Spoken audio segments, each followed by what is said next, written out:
Hai, selamat datang di channel Cerita Muria. Jangan lupa subscribe dulu ya. Terima kasih dan selamat menonton.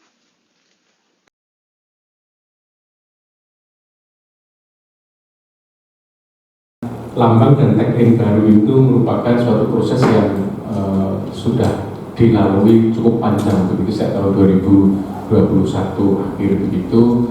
Saat itu kebutuhannya sebenarnya adalah untuk memenuhi dokumen jati diri.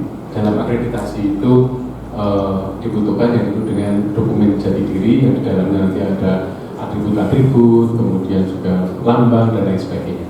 Karena ternyata kita belum punya dokumen jati diri itu, sehingga nanti ada kendala apabila nanti kita akan mengeluarkan akreditasi. Sehingga itulah background munculnya lambang. Kemudian saat itu kemudian segera dibentuk tim untuk penyusunan itu, dan tim itu kemudian bekerja mulai dari tahapan-tahapan yang review referensi kesejarahan, filosofis, culture, kemudian juga simbol-simbol dan lain sebagainya, kemudian diurai dalam ada dokumennya nanti kalau detailnya nanti dengan Pak Mujid gitu ya, saya hanya sebagai bagian besar itu. Kemudian setelah itu juga ada mekanisme pendalaman FGD dengan para pihak, baik tokoh di dalam maupun tokoh di luar. Tokoh di dalam terutama seperti sendiri tadi, jangan lupa sejarah tadi, kita undang rektor awal yang tadi juga hadir ya Pak. Adinator tadi hadir, dan juga ya pendirinya masih hidup, kita libatkan dalam ini juga di ruang ini. Bahkan penggambar logo UMK yang lama itu masih kita temukan, masih sugeng, masih hidup, dan kita hadirkan, kemudian bercerita banyak begitu. Akhirnya itu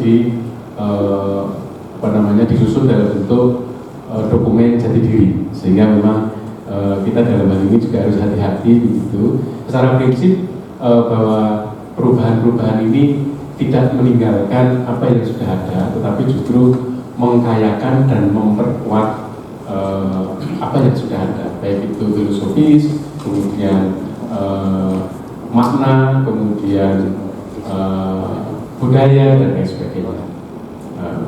Nah, seperti tadi diuraikan dalam launching tadi, apa itu simbol, apa itu makna, kemudian referensi yang digunakan itu tetap menggunakan Gusjika, kemudian santun, cerdas, berwirausaha, dan lain sebagainya. Kemudian itu dikristalisasi dalam kekinian, akhirnya menjadi dignity, quality, dan integrity. Tagline yang kekinian begitu. Secara singkat begitu, dignity itu bermakna martabat, marwah dengan mengedepankan kesantunan, budi pekerti ya, unsur santunnya masih ada. Diinterpretasikan dalam lambang yang berbentuk seperti menara secara keseluruhan yang menjadi ciri khas Kabupaten Kudus dan masyarakat Kudus. Ini nanti di dalam kayaknya itu ada Gusjika segala begitu, menjunjung religius, toleransi. Kemudian kata dignity ini merupakan pendalaman dari kata santun. Kemudian quality ini bermakna kualitas dengan fokus pada peningkatan kualitas berkelanjutan untuk mencapai cita-cita yang tinggi. Ini diinterpretasikan dalam lambang yang berbentuk seperti puncak bangunan, menara di atas sendiri itu, puncak bangunan Menara Kudus, di mana puncak menara juga melambangkan semakin tinggi pengetahuan seseorang maka akan semakin tinggi derajatnya. Kata quality merupakan pendalaman dari kata cerdas. Kemudian integrity bermakna berintegritas yang melambangkan semangat kesatuan dan semangat jiwa kewirausahaan, dan masih ada kewirausahaan untuk menggapai kejayaan. Itu diinterpretasikan dalam lambang yang berbentuk seperti berlian di tengah.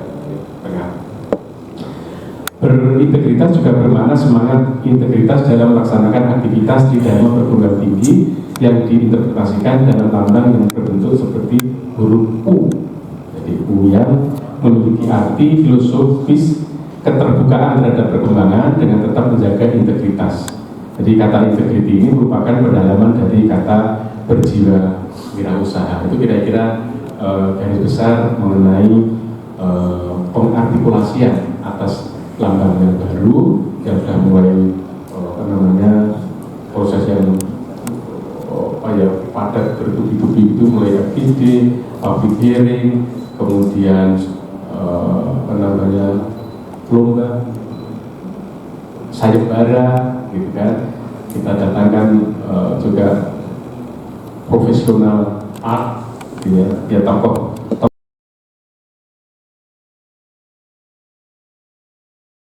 Terima kasih sudah menonton video ini.